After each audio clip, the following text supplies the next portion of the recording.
बार की बात है।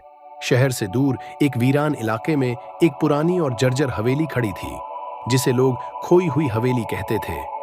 इस हवेली के बारे में कहा जाता था कि वहां रात को अजीब घटनाएं होती थीं। रोशनी अपने आप जल उठती थी, खिड़कियां जोर से बजती थीं और कभी-कभी एक डरावनी चीख सुनाई देती थी। गांव के लोग इस हवेली से दूर रहते थे और कहते थे, जो भी वहां गया वह कभी वापस नहीं आया।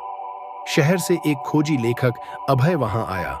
उसे रहस्यमयी कहानियों में गहरी दिलचस्पी थी।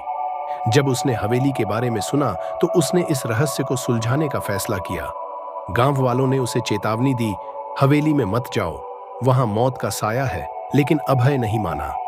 उसने कहा, हर कहानी के पीछे एक सच्चाई होती है, मैं उस सच्चाई को जानना चाहता हूं। अभय ने रात को हवेली में प्रवेश किया। हवेली के अंदर घुप अंधेरा था, लेकिन उसकी टॉर्च की रोशनी में दीवारों पर पुरानी तस्वीरें और फर्नीचर दिखाई दिए। सब कुछ धूल से ढका हुआ था। जैसे ही वह आगे बढ़ा, उसे लगा कि कोई उसके पीछे चल रहा है। उसने मुड़कर देखा, लेकिन वहां कोई नहीं था। तभी एक दरवाजा अपने आप खुला। अभय ने सोचा कि शायद हवा की वजह से होगा और उसने दरवाजे के भीतर कदम रखा। अंदर एक बड़ा कमरा था, जिसमें एक मेज पर एक पुरानी डायरी रखी थी। उसने डायरी उठाई और पढ़ना शुरू किया। डायरी में लिखा था, इस हवेली में छिपे राज को कोई नहीं जान सकता। जिसने जानने की कोशिश की, उसने अपनी जान गंवा दी। डायरी के आखिरी पन्ने पर खून के निशान थे। अभय को एहसास हुआ कि वह किसी बड़े खतरे के करीब है। तभी एक ठंडी हवा चली और कमरे की खिड़कियां जोर से बजने लगीं। अभय ने देखा कि एक काली परछाई धीरे धीरे उसकी ओर बढ़ रही है। वह परछाई हवा में तैर रही थी और उसकी आंखों में अजीब सी चमक थी। परछाई की आवाज गूंजी, तुमने यहां आकर गलती की है, अब तुम भी इस हवेली का हिस्सा बन जाओगे।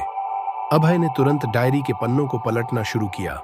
उसमें लिखा था कि परछाई को केवल एक पुराने लैंप की रोशनी से रोका जा सकता है, जो हवेली के तहखाने में छिपा था।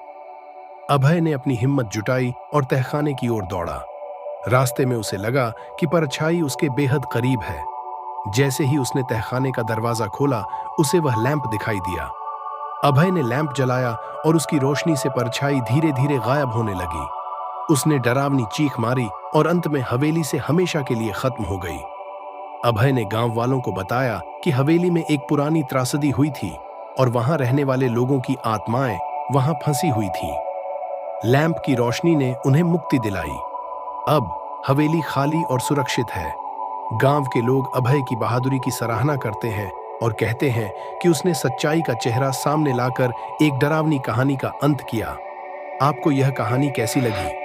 अगर पसंद आई तो इसे लाइक और शेयर करें। चैनल को सब्सक्राइब करना न भूलें। अगली कहानी में मिलते हैं।